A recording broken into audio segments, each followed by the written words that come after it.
धार्मिक आणि खगोलशास्त्रीय महत्त्व. उत्तरायण. मकर संक्रांतीपासून सूर्याचे उत्तरायण सुरू होते, म्हणजेच सूर्य उत्तर दिशेकडे सरकू लागतो. भारतीय संस्कृतीत उत्तरायणाचा काळ अत्यंत शुभ मानला जातो. दिवस मोठा होणे.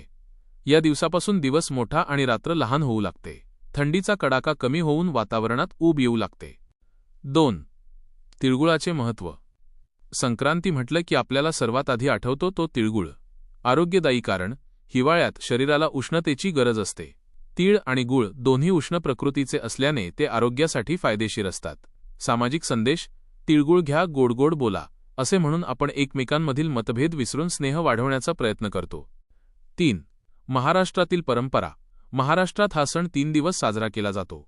भोगी पहिला दिवस. या दिवशी देवाला आणि सुवासिनींना शेतातल्या ताज्या भाज्यांची, भोगीची भाजी आणि बाजरीच्या भाकरीचा नैवेद्य दाखवला जातो.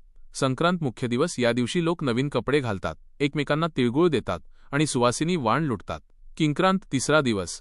हा दिवस देवीने मकर राक्षसाचा वध केल्याच्या आनंदात साजरा केला जातो. 4. विविध राज्यांतील स्वरूप. मकर संक्रांती हा सण संपूर्ण भारतात वेगवेगळ्या नावाने साजरा होतो. पंजाब लोहरी, लोहरी. तामिळनाडू पोंगल, पोंगल. गुजरात उत्तरायण. या दिवशी पतंगबाजीला विशेष महत्त्व असते.